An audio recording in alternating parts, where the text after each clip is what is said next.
Ano na, bro? Yeah. Aso. Na-enjoy ko na talaga tong mic na to. Ako din. Hello. Alright. Parang nasasanay na tayo, no? Podcaster. Of course, thank you, Emil. Yes, sir. Emil. Love you. Thank you so much. Nag-level up na ang ano na, bro. Nagsimula tayo sa humble beginnings. Humble pa rin. Yeah. Ako nga pala si Jay. Yan. Na taga QC na. This Niggy from Manila. Hindi pala yung intro ko. Hindi ako spy. Kaya pa ba, Nikki? Kaya pa yan. Ako naman ang inyong Kuya Gen Z, Brent Valdez. Ako naman po si Dave Bornea aka Mr. CDB kahit sa nilagay. Nyek. Okay. Ano ba yung mga pass na yan? Pass, pass is no? pass. Ano bang Pass take is nyo? pass. Madami yan, pre. Oh. Past is Ang past. nakaraan ay para sa nakaraan. Ayun. Bakit? Pass is pass eh. Ay nako, Nicky. Hindi. Pass is pass, bro. Para sa akin, i-let go mo na kung anong nangyari nung mga nakaraan. Dahil doon, yun yung nag-mold sa'yo kung sino ka ngayon. Good things, bad things, crazy things, fun things, exciting things. Nagawa na yan kahapon, kanina. So, it's the past. Pass is past is nag-a-apply siya dun sa mga ayaw mo nang maulit ng mga bagay. Nag-a-apply yun dun sa mga nag-fail ka, ayaw mo lang maulit yung failure na yun. But, yung lesson na nakuha mo dun, dapat panghawakan mo yun. Hindi mo siya pwedeng iwan sa past. Dapat natuto ka doon. Yung learning should be in the present and kasama mo sa future. Pero yung past na itatapon mo is yung pagkakamali. Yes. Yun ang sa akin. Sa akin, past is past. Ito yung mga bagay na ayaw mong balikan nga. Diba? Like, mga nangyari na before. Lalo na yung mga masasama. Pero yung mga naiwan niyo ba sa past, automatic na napatawad niyo na? Shit. Automatic ba yan? Or Lalo na sa love life. Ganun. hindi, kahit saan. Kahit saan. Love life, sa General, no? pamilya, sa kaibigan, kung saan man. Ako hindi pa. Hindi. Not all. Not all. I must admit. 2 nights ago, I had a session with my doctor. And then, sinabi niya sa akin na, alam mo, ang dami mo palang bagahe. Ang dami mo pang bagahe na subconsciously, tinatago ko lang. Hindi ko alam na it's there. Pero nagmamanifest siya sa present life. And sabi niya, in order na makapag-focus ka sa present mo, kailangan mo na i-let go yung baggage. Ang tanong ko naman, paano? Paano i-let go? Paano po? Ayun, so magkakaroon ako ng therapy sessions in the coming weeks on how to unload yung mga baggages from the past, from the childhood, from the past experiences. It's not gonna be fun, as we know. Kasi it's parang merong wound na nilagyan mo lang ng band-aid pero alam mong hindi siya nag-heal. So, opening it up again will bring you to that exact time na nasugatan ka. Yes, parang pinahiram mo na alcohol. Mismo. Mismo. And yun lang yung natatanging paraan para makapag-heal ka sa past mo. Maraming kailangan i-forgive. Yes, I agree. Ay, hindi ko naman din ginusto na ito palang kahihinatnan natin sa buhay, you know. But I am positive towards fixing a lot of bad things that have happened in my life. And yun, as I would always say, exciting times ahead. Step by step lang yan. Pero Step by darating ka step. dun. For Para sure. mag-success. Mag-success. Bigla ka sumakses. Bigla eh. kang sumakses. Hindi mo expect eh. Oo. Dahil kailangan mo talaga gawin mo yung step. Kasi kung nakasta ka dyan, hawak mo pa rin yung bagahe. Mahirap makakumabante. Bigat Madali lang sabihin na pre. Madali lang sabihin na, uy, nakamove on na ako. Okay na ako dito sa mga nangyari sa buhay ko. Ganyan. Ang dali lang. Madali lang sabihin sa bibig mo yon. Pero pre, pag nangyayari na siya real time, sa present life mo, your communications, sa mga relationships mo, friends, family, loved ones, even romantic relationships, kapag yun naapektuhan na, kailangan mo nang i-pinpoint kung ano yung kung saan galing yun. Mismo. Kasi minsan, forget, hindi mo na siya naiisip. Akala mo okay ka na eh. Mismo. Pero pag nangyaring something, tapos related doon sa baggage na yun, parang, ay meron pa pala. So, okay yan. Kailangan mo talaga hanapin. Mismo. Pag-usapan sa and sa therapy. mga for sure sa mga nakikinig sa atin, pag pinag-usapan kasi yung past, medyo yan, moving yan to everyone. Yung iba, ayaw pa nga itap yan eh. Ayaw itap yan, pare. In denial pagdating sa part na yan. Pero yun lang, I think, yung natatanging way para ma-cure mo or ma-heal mo yung bad things Face that your haven't demons. happened. Yes. But it's not easy. Not easy, pare. Nope. It will kill you. It will almost kill you. Yeah. But don't kill yourself. Diba? It's not an option. Hanap ka kausap, hanap ka ng tutulong sa'yo. Kasi minsan hindi mo kaya mag-isip. Kapag sinolo ko, siguro, di ko alam saan ako pupulutin. One thing I want to share, kagabi, I was in the middle of a discussion. I was so fucking triggered, bro. I was so triggered. Umulit-ulit yung time na bata ako nun.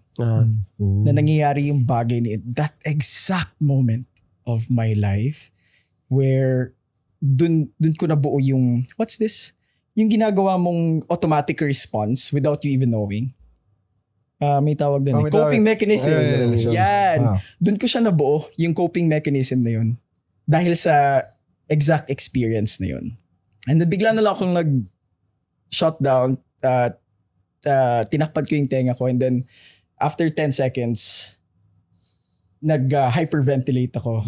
I went outside, I went to the garden, I fucking cried.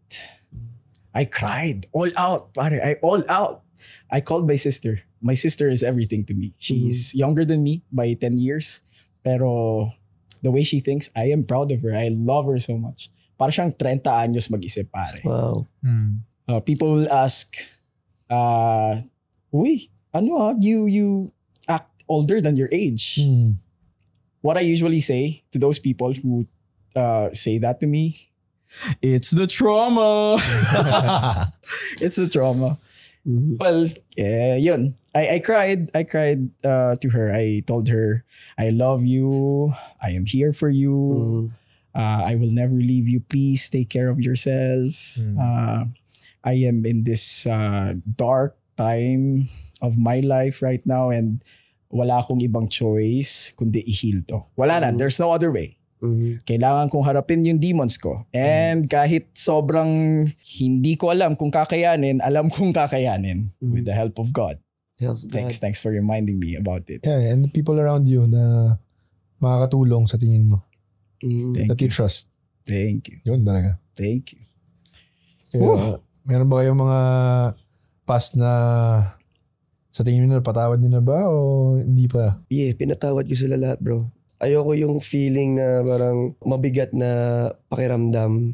Parang kinukulong ko yung sarili ko sa bitterness. I forgive you. Hindi lang para sa'yo, hindi para sa akin. Kasi I don't wanna carry that kind of baggage. At least mayroon ako natutunan. Ganun naman din talaga na baka kinailangan ding ma-experience ko yon or masaktan para makapulot ng lesson from that experience. Let God and let go, bro. Walang sa akin, walang magandang naidulot sa akin yung nagtatanim ng sama ng loob. Even sa experience, ang dami kong mga mistakes na nagawa. Sana hindi mo ginawa yun, shit, nangyari sa'yo. Parang nangyari yan sa'yo, parang ganyan. Parte yun ng story ng libro ko eh. Alam ko na kung anong dapat gawin. Papasalamat nga ako dun eh. Sa lahat ng mga nangyari sa akin eh. Kasi kung hindi nangyari sa akin nun, baka hindi ako maging sino ngayon. I always protect my energy. I always protect my heart. And yung way of thinking ko, nilalaan ko na lang lahat sa Diyos. God's plan yan, bro. Mga yung mga apostles niya, ang daming ang mas masaklap pang nangyari, di ba? Parte yun sa nila, sa kung ano man yung plano ng Diyos para sa kanila. I just wanna have a light energy lang. And I don't wanna dwell. Parang meant to be yun para mangyari. Pick na lang tayo ng takeaways ng lesson doon. And that's it. Move forward. Wag lang susuko. Yeah. I mean, gusto ko rin i-share sa iyo, bro, na sana matutunan mo rin yung art of forgiveness ba? Yes. Kung nagigets mo siya at kung na-apply mo siya, bro, magiging ayos ang lahat. I mean, trauma, kasama na yun eh. Pero wala tapos na yun eh. Para sa akin, that's how I handle and that's how I see it. Ang nagmamatter is yung yun. And kung ano man yung mistake na yun, or kung ano man yung mga binato sa aking mga masasakit, I'll take it always as a lesson. Teka, hinga mo na. Parang nabagsak din ako dun sa... si Dave, no regrets siya sa mga nangyari. Ikaw pa. No regrets, bro. Anong take mo sa mga past experiences mo plus sa mga pinatawad mo, hindi mo pa napatawad? For me kasi depende sa sitwasyon eh. Kung anong nangyari sa'yo nung past. Madali magpatawad ng tao. Pero yung ginawa niya or yung trauma na nadulot nito, mahirap. Mahirap talaga patawarin yun and kalimutan na lang bigla. Diba? It takes time talaga. Minsan hindi pa nga eh. Hindi mo talaga makakalimutan yung ginawa ng isang taong yun sa'yo eh. Pero kailangan natin magpatawad talaga. Kasi kailangan din natin intindihin yung kung bakit niya nagawa yun. Kung bakit niya nagawa sa'yo to. And kailangan mo rin intindihin yun. Diyos nga, di ba nagpapatawad? Yeah. Tayo pa kaya mga tao. Mismo. Pwedeng masasabi mo lang, past is past na yan, wala na yan. Pero hindi. Di mo talaga minsan makakalimutan yun. Kung ano yung nangyaring masama sa'yo. And doon naman sa mistakes, kunyari ikaw, yung mga mistakes mo before, pwede mo namang, sabi nga ni Nikki, pwede kang matuto dun eh, sa mga mistakes mo. Like ako, for me, ang talagang yung regrets ko talaga is yung masyadong in-enjoy lahat ng bagay na parang in the end, nawala na sa akin. Parang, nag-enjoy ako. Wala akong pakialam and ayun, pinagsisihan ko yun. Hanggang yung mistake na yun, binago ko to like a better version of myself. Yung sa ngayon, tinatawanan ko lang, yun. Move on lang tayo kasi ang buhay natin mahaba pa eh. Marami pang pwedeng mangyari. Hindi lang tayo pwedeng mag-stick dun Marami pang pwedeng mangyari sa mga ganung bagay na nangyayari sa atin. Negative man yan, masaya, lahat. So, kailangan natin magpatuloy sa mga buhay natin. Binabalikan ba yung mistakes? Binalikan ko siya eh. Yeah. Di ba pala yun? Binalikan mo? Hindi yun. Kapatawa ko lang kayo, masyado na kayo malungkot. Tingin ko yung mga mistakes na yan, kapag gusto mo siyang balikan, kailangan lang, tignan mo siya as, hindi ko na gagawin to. Ito na yung natutunan ko from this mistake. So, ito na yung gagawin ko ngayon. Kasi how you react sa mga sitwasyon, yun yung nag-matter eh. And for me, sa tingin ko yung mga actions natin ngayon, yun yung nagmamatter instead of the intention that you wanna do. Kasi minsan di nakikita ng tao yan. Kahit nasabihin mo, ito yung good intention ako eh. Tapos yung action mo, ito yung take niya sa action mo. For example, you're my friend. May ginawa ko isang bagay. Tapos, yung action ko is nakaka-offend sa'yo. Pero intention ko, may good intention ako. Pero hindi. This action affects you. So, kailangan, yun yung iniisip ko. Dapat maayos yung action ko na hindi mag-a-affect sa'yo. Dapat tinitake into account ko yung take mo sa mga bagay-bagay. So, tandaan mo yung bagay na nangyaring yun na to some, mali ka sa perspective nila. Tingnan mo lang siya at gawin mo siyang basis para sa susunod, makikita mo rin yung lens nung kabilang tao. Because people don't see your intentions. Always your action. So kung makasakit man yan sa tao na yan, kailangan, alalahanin mo yun. Doon ko babalikan yung mistakes ko. Nice.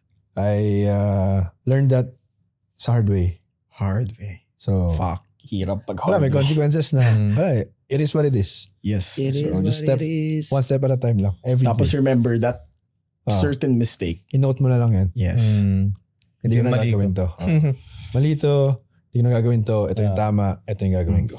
Alam nyo, sobra akong nagpapasalamat kasi, you know, in dito sa mga may hirap na times ng buhay natin, I'm grateful because may mga taong totoo na nandyan Hindi mo sure. para Pinaplastic ka lang namin dito.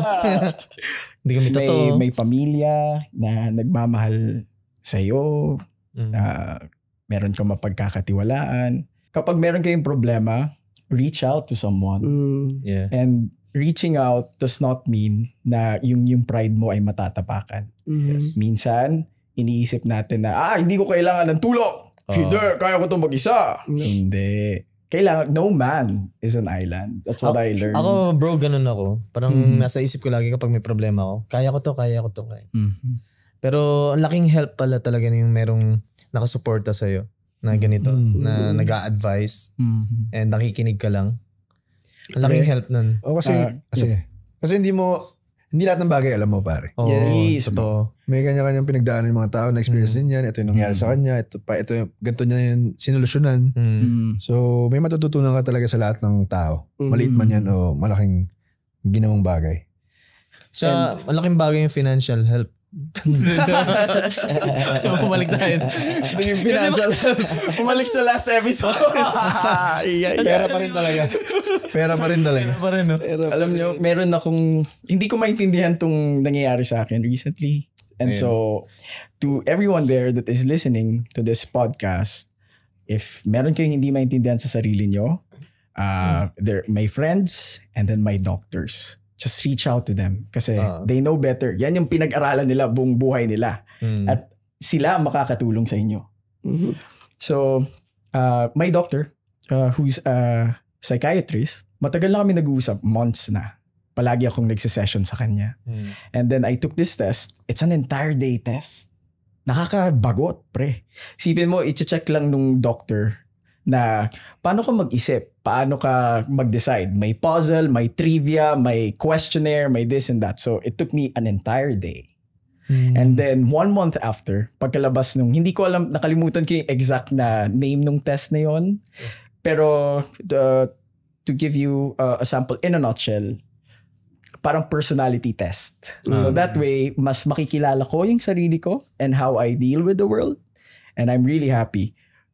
One good outcome nun, good news, I learned and sinabi to nung results that I am introvert. Introvert pala ako. Talaga? Mali yung test. Mali yung Pare, totoo. Totoo. Introvert ako. Parang hindi tol. Oo. Alam niyo yung yung after makipag-hangout kayo sa lahat, sa pool of people, pagkatapos na nade-drain kayo. Your social battery dies. Yung social battery nyo. Palagi akong ganon. After this, kailangan kong maglakad mag-isa or mag-drive mag-isa. Kailangan kong i-recharge yung social battery na yon. Pero I have a social battery to give. It's just that I need my own time para makapag-recharge. Mas natutunan kong i-navigate yung sarili ko and personality ko with the help of a professional. Second, bad naman, joke lang. I was diagnosed with mild depression. Took me 3 weeks to process everything. When the results came out, sabi ko, okay, ito yung results. Okay, yan. Ang dali lang sabihin, sinabi ko agad sa family ko, sinabi ko sa parents ko, I have this and that. Sabi ng sister ko, pagkakasabi mo sa amin, parang wala lang And then, na naglo-load na siya weeks after, shit, I have this. In front of a jolly, talkative person. May underlying condition pala ako na I am depressed.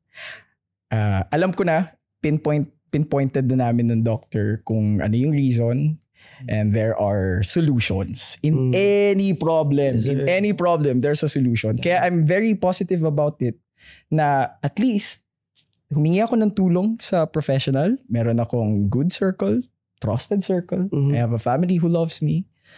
So mas mananavigate ko siya at mas maiintindihan ko bakit ako nandito. Ito paano mo na finally decided ka na sige, pumunta ako sa doktor? Paano yun? Kasi yung iba syempre natatakot. Hindi naman nila kilala yun. So, meron akong pinsan, si Isa Tamim. It was a random afternoon time. We were inside a coffee shop. We were talking. And then sabi niya, bakit pag nakikipag-usap ka sa akin, hindi ka nakatingin sa mata ko? Ganon. Parang inattentive ka in a way. Feeling ko meron kang ADHD. Ganon. Meron akong friends. He's a pilot. So, he deals with a lot of people, all walks of life, every day. So, nung sinabi niya to sa akin, sabi ko, sige nga, try ko na rin. So, siya yung nagbigay nung parang point na why don't you ask help from a professional para mas malaman mo to. So, I took that test and hindi ba clear yung side with ADHD, but what's clear is that I have mild depression and I am an introvert. So, yun. And there will be a lot of tests, a lot of therapies. They call this parang hypnotherapy thing. I don't believe it at first. Hindi ako naniniwala doon. But I'm a believer of mindfulness, of meditation. In fact, 3 years na nagbe-meditate ako and it really helps me. Kapag ninanavigate mo yung emotions mo throughout the day, ganun siya pre. Effective siya. So ito, tingnan natin. Update tayo sa susunod na mga episodes kung effective ba yung mga therapy sessions. But ang last resort ng doctor sabi niya, hindi ka mag-meds kasi maraming studies na kapag nag-start kang mag-medicine, mag-iiba ka. And may mga effects din kasi yun. So, gawin muna natin to the normal, the organic way, and then let's see. So, life is good, pre. Life is good, man. Ito, may question. Meron ba kayong mga gustong balikan sa past? Wala na, bro. Wala na? Wala na? Okay. Wala Ako, na. siguro yung mga good memories lang. Yun, like, yun lang gusto kong balikan lang. Yung mga positive na ng mga nangyari sa buhay ko nun. In the past. So, kasi nakaka-reinforce din naman yun ng energy mo sa present. Yes. Kasi minsan pag naiisip mo lang na pag meron kang ganito na nangyari sa'yo, parang gusto mong gawin ulit eh. Meron ganun mga times na So, a good way rin yun para may positive outlook ka sa buhay. Yung mga problema natin, hindi siya ganun kailangan seryosohin. Yes. Na talagang magmumukmuk ka, magsasoak ka into your problems. Yun yung masaya balikan. Pero tulad nga sabi ko, parang kasama yung mistake sa past na ayaw mo sana balikan. Pero para sa akin, you just need to look back. Look back. Don't go back. Don't go back. Exactly, bro. Just look back. I remember may pinakinggan akong kanta. Tapos alam niyo yung feeling na to, pag may nagpe-play na random song, tapos ibabalik kayo dun sa moment na yun. Yeah, nostalgic no. In my case, narinig ko tong kantang to, high school ako, tapos na-feel ko na para akong bata ulit. Yung bad things, kailangan siyang balikan as mahirap siya eh. Pero kasi yun nga, kagaya ni sinabi ko kanina, kailangan mong balikan yung past para ma-heal yung traumas. And in my case, kakailanganin ko ng kasama, which is the professionals. So, and the strong family and friends, Yun. About you, Dave? Dave? May gusto ka balikan o wala na? Mga alaala lang, bro. Yeah. Memories. Yan, yung mga good memories, yung mga memories na tulad ng sinasabi mo yung mga kanta nga. Yes. Yung mga classic songs, bro. Tapos, pag naririnig mo siya, para kang binabalik nung bata ka. Sa tuwing hapon, yung pinapatulog ka sa hapon. Diba sa radyo may mga music na mga tawag nila yung mga classic songs. Pag napapakinggan ko siya ngayon, bro, parang wow, parang you feel like a kid again. Sarap yan. Ang sarap niyang alalahanin. and i-channel yung ganong energy. Yung one-up days natin. Oo nga. Bro, Isa din yun. adventure of a lifetime. Yes, sir. Yes, sir. Yung weekend trips Weekend trips. for 6 months or more. Oh. Yung bonding natin sa isang unknown location. And then, kakain, mag-e-enjoy, bro. Soon Saya, babalikan natin yan. Yes. Pagkakwentuhan natin yan. Oh. For sure. Ano mga takeaways nyo naman sa mga relasyon nyo? Mga ayaw nyo na ulitin. Mga negative happenings. Life lessons.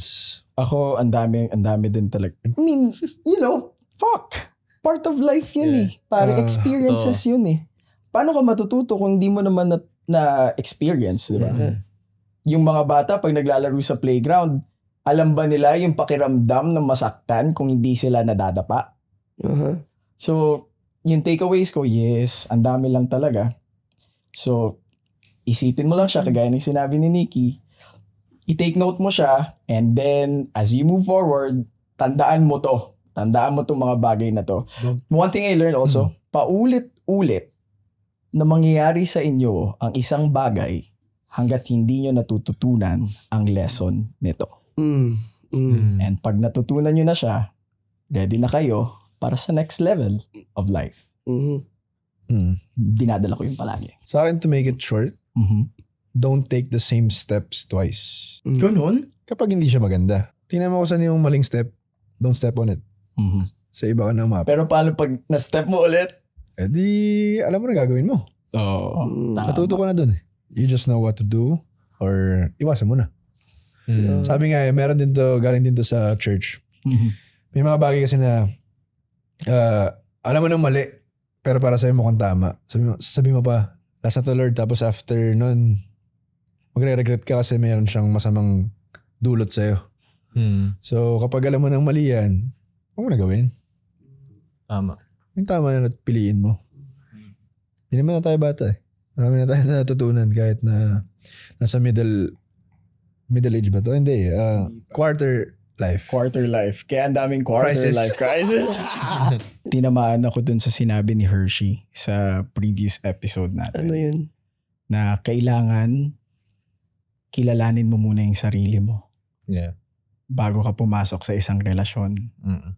Kailangan alam mo muna kung ano talaga yung gusto mo. And huwag kang magsisettle muna until mahanap mo na kung ano talaga yung gusto mo. Para apply sense generally sa buhay, no? Hindi lang sa relasyon, no? Yes. Yeah, lahat. Talino nila actually. Galing bro, Talino nila. Solid sila. Yung content nila puro patawa, like this and that. Yeah. Pero iba rin yung naging conversation natin dito naman sa ano na bro. Na people know that they're fun to be with but may mga pinagdaanan din pala sila. Girls, very intelligent. Yeah. They have beauty and a heart. Yes. So malalim sila eh, no? Malalim pare. Paano nyo naman i-shape yung bagong ikaw? How do you plan to apply the things that you've learned? Minsan, tama rin tayo i-apply or nakakalimutan natin. Kapag na-overwhelm na tayo sa mga nangyayari sa buhay natin, minsan may same scenario pero may kasabay na ibang problema. Tapos, madidistract ka na. Hindi mo na alam kung paano ka makakabalik dito sa una mong pinagpo-focusan, which is the new version of yourself. So ano yung way nyo para ito yung tamang path eh. Kailangan idiretso ko yung manibela. Paano nyo ba gagawin yan? Meron akong binabasang libro, How to Achieve Success in 12 Weeks than in 12 Months. So, again, I'm bad at names. I forgot the author, pero you can search it, yung book na to. So, na-minimize niya yung, di ba, we have 12 months in a year, but we can do it in 12 weeks. Ask me how. How? How? Every week, kailangan magsiset ka lang ng goal sa sarili mo. Huwag kang titigil, tuloy-tuloy mo lang siya. First week, and you have to set a goal that is realistic. Realistic in a sense na alam mo, hindi siya yung overly parang magkakaroon ako ng 5 million pesos in a week's time. No, that's not real. Magkakaroon ako ng kita for this week is much more realistic to it. So let's say for example, you want to lose weight. it's impossible to lose weight na 50 pounds in a week's time. So, konti-konti lang. But make sure na matatapos mo siya weekly hanggang dun sa 12 weeks na yun. And then, there will be 5 steps. Paano mo siya pagdadaanan. Pero pag natawid mo siya, bro, tangina, fulfilling. Ako para sa akin, okay yun eh. Be consistent kasi na-realize ko rin or kung sino man nag-share sa akin or saan ko man nabasa o napakinggan na lahat ng gusto mong maging consistent ka, kailangan mo siya patagalin ng 3 weeks. 21 days. 21 days. Magiging habit na siya sa'yo. So, sa una talaga, sobrang nakakatamad gawin. Sobrang wala kang ganang gawin. For example, yung working out. Yes, It's for your health. Pero nakakatamad eh. Minsan antok ka, minsan pagod ka, minsan ayaw mo lang talaga. Yes. Pero kailangan mong maging consistent. Pilitin mo lang. Gawin mo lang. Yeah. And meron ako sariling technique. It's either I count to 3 or I count to 5, then just do it. Talaga? 1, 2, 3. Liga na. Ganon? Parang hindi ka na mag-isip kasi isipin mo, Okay. Just do Napagod it, ako bro. dun. Just do it. nakatamad yan. Maubos energy ko. Mamaya hindi na ako makakaganito. Hindi na ako makapunta sa ganyan. Pero kung hindi mo siya isipin, magagawa mo talaga. And I'd also do mga mini achievements sa loob ng bahay. Pagising mo sa umaga, fix your bed. Yes. May isa ka nang na-achieve. Nalinis mo yung area mo. So on so forth. So forth. Yung mga maliliit na bagay. So yung mga task mo malalaki, ihatiin mo sa maliliit na milestones. Yun. Dun ko nasisimulan. So sa mga na-regret ko naman before, kung paano ko sila hindi nagagawin, hindi natin ma-memorize lahat. We have to list it down. Pwede tayong mag-review. Minsan kasi sabihin mo, ito alam ko na to. Pero hindi. Minsan kailangan may mag-remind din sa'yo. Minsan nga sa heartbreak, yan na naman yung kwento mo sa kaibigan mo eh. Oo. Narinig ko na yan eh.